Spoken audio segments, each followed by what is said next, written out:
Welcome to my channel. Here we explore the world of criminal mysteries. Don't forget to subscribe to the channel. I regularly publish new videos. You will always be waiting for new exciting stories. Turn on notifications to not miss any investigation. Let's get started.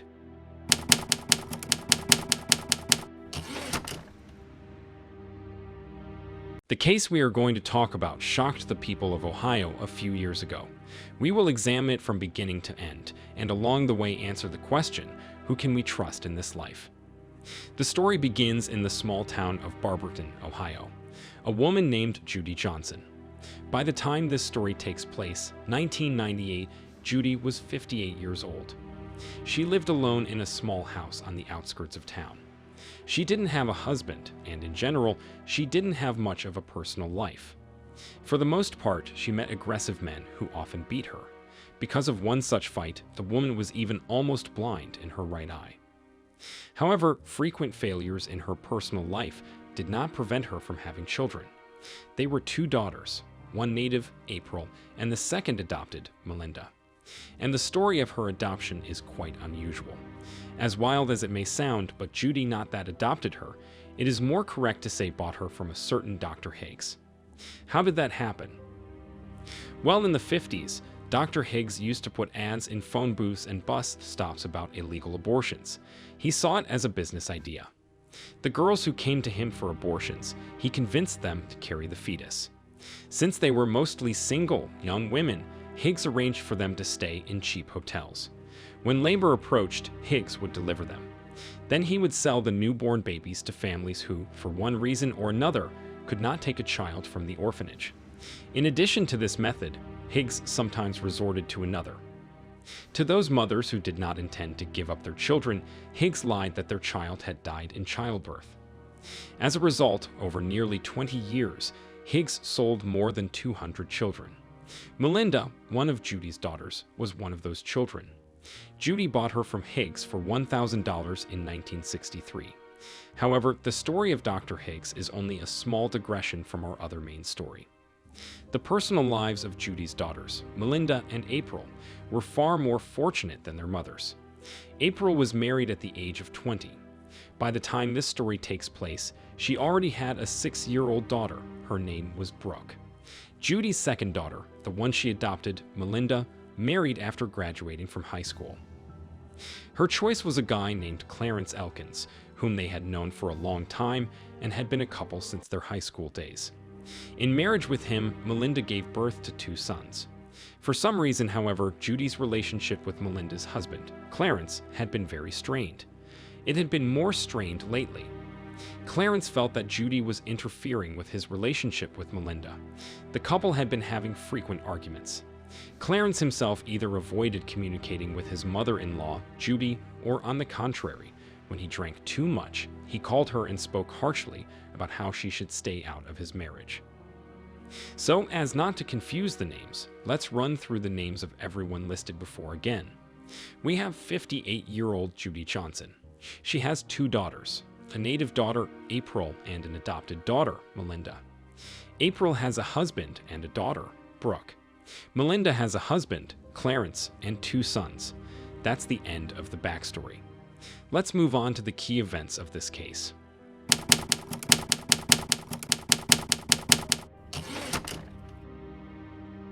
On the night of June 7, Judy Johnson's granddaughter, Brooke Johnson, slept over at her home. The girl went to bed in a bedroom on the 2nd floor of the house, while Judy went to sleep on the couch in the hallway. At some point, the girl heard a noise on the 1st floor. She came out of the room and saw her grandmother lying on the floor with a male silhouette standing next to her. Of course, the girl was very frightened. She immediately ran into the room. Hoping to hide, she threw a blanket over herself. Then the door to the room opened. A man entered it and pulled the blanket off the girl. He pounced on the 6-year-old girl. He began hitting her hard and then choking her. After making sure the girl was dead, the man left Judy's house. Perhaps this could have been the perfect crime, but the man was wrong about one thing. The girl was still alive. When the man strangled her, she actually lost consciousness. Probably at that point, the man thought she was dead. But no, that was a mistake. Another moment would probably have been enough for death. However, the man believed the girl was dead too soon. After regaining consciousness, 6-year-old Brooke went down to the first floor of the house. On the floor lay her grandmother. With childish naivety, the girl tried to wake her up, but we already know that the woman was dead.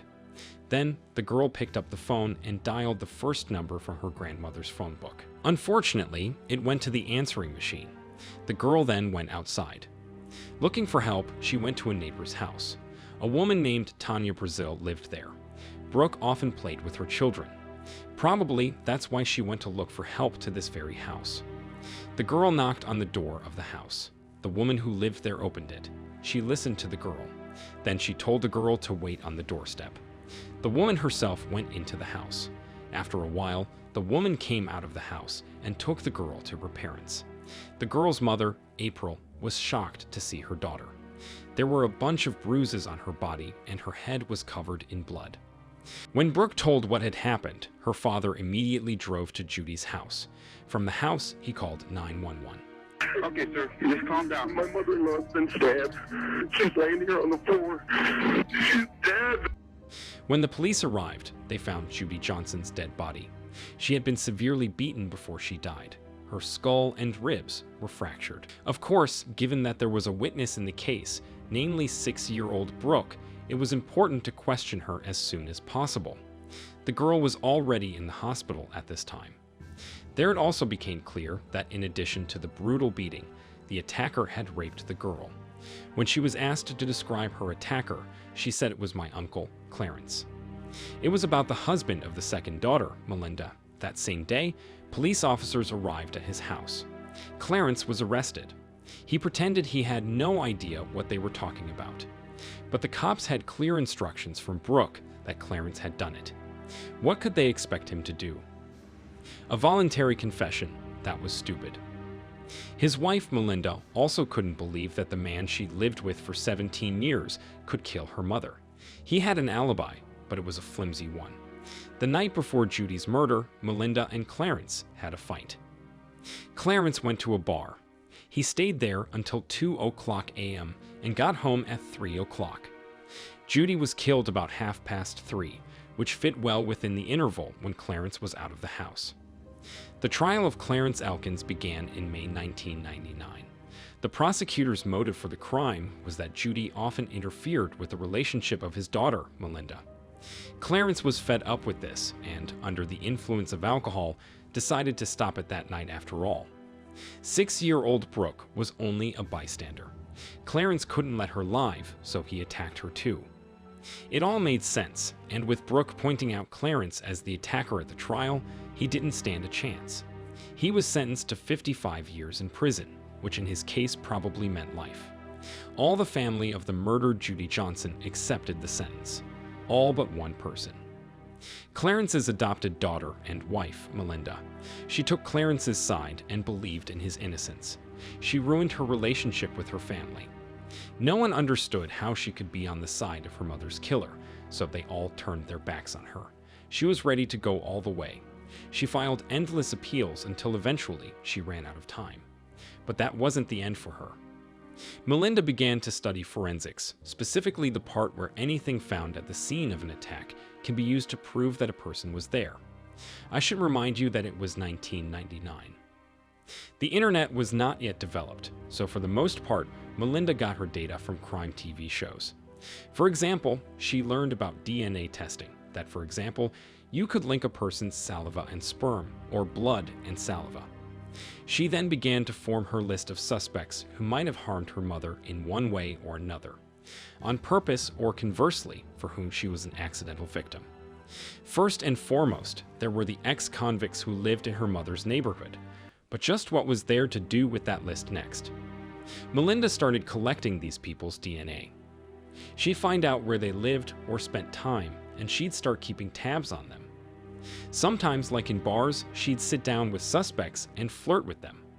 Unbeknownst to them, she might, for example, take a suspect's cigarette butt or steal their beer mug.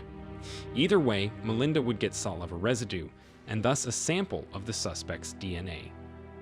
Soon her refrigerator was full of beer mugs, cigarettes. However, Melinda faced an unexpected problem. First, she couldn't get the DNA samples that were found at the murder scene. Second, it cost $40,000 to have DNA testing done privately in those years. It was no longer possible to test the DNA of even two people. Melinda didn't have enough money. Melinda realized that she needed help. Melinda wrote a letter to the Truth and Justice organization. She was told that her case had come to the attention of a private investigator named Martin Yent. Martin felt it was important to understand why, if Melinda's husband was innocent, Brooke had identified him as her attacker. How exactly had she identified Clarence? It meant that Melinda and Martin needed to talk to the girl. However, it was now incredibly difficult after it had been 4 years since the trial. Melinda had not spoken to her sister, Brooke's mother. April was certain that it was Melinda's husband who was responsible for Judy's murder and Brooke's rape. She didn't understand how she could support her husband, and Melinda didn't understand how April could believe that Clarence was guilty. Regardless of all the factors, it was imperative to end this feud now. After all, there was no other way to talk to the girl. As a result, Melinda arrived at her sister's house with no notice. April opened the door and, to her surprise, saw Melinda on the threshold. Looking at each other, the women stood silently on the threshold. April hugged Melinda and said, "I missed you." Thus, the reconciliation took place. Having had an opportunity to speak to the girl, Martin Yent asked her, "Are you sure it was your uncle, Clarence?" The girl replied, "Not now. In fact, I was never sure of it. I said so at first, but then I began to doubt it very much, especially when I realized that the one who attacked me had brown eyes, and Uncle Clarence has blue eyes." Next, the gist of this conversation was this. After a couple days in the hospital, the girl began to doubt that her uncle was the attacker. She mentioned this to the prosecutor before the trial, but the prosecutor convinced her by pressing her childish mind. He said something like, "Oh, no, don't doubt it. Your uncle is a bad man. You're doing a good thing by helping us." Do you think it was Uncle Clarence? At first, yeah. At first, yeah. But do you think so today? No. For Martin, Melinda, and even April, the prosecution's strongest argument was nullified. However, even with all of the above, the judge denied Clarence a review of his case. Well, it was obvious that it was impossible to count on the help of the authorities in this case. There was only one option: to try to find the attacker again on our own. A man named Real Rush came to mind. As it turned out, he was either in love with Judy or just liked Judy. Either way, he gave the woman signs of attention and even asked her out on a date. However, Judy turned him down because they had a big age difference. Real Rush was 25 years younger than Judy. It was shortly before she was murdered.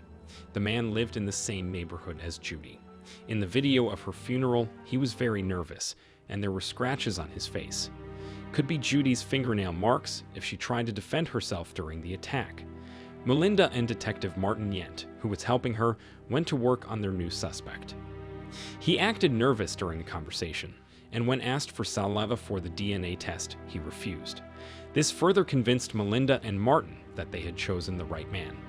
They appealed to the judge to force Real Rush to take a DNA test, but were refused.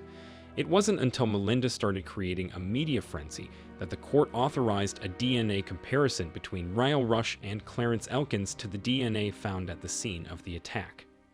The logical question that arises is, why wasn't DNA testing done then, during Clarence's trial? The answer is that the necessary methodology was not available at the time of the murder. It's the technique of short tandem repeats on the Y chromosome. Let's not get into the details, it's not that important to us. What is important to note is that this technique was not available at the time of Clarence's trial. However, now 4 years later, in 2003, DNA testing could be done. Samples were taken of Real Rush and the incarcerated Clarence Elkins. They were tested to match the DNA found at the scene of the attack, and the result was this. The DNA from the crime scene did not match Clarence Elkins' DNA, but it didn't match that of Real Rush either. Melinda was certain that her husband's negative test would entitle him to a new trial. The judge denied him one. It was like the authorities didn't want to do their job.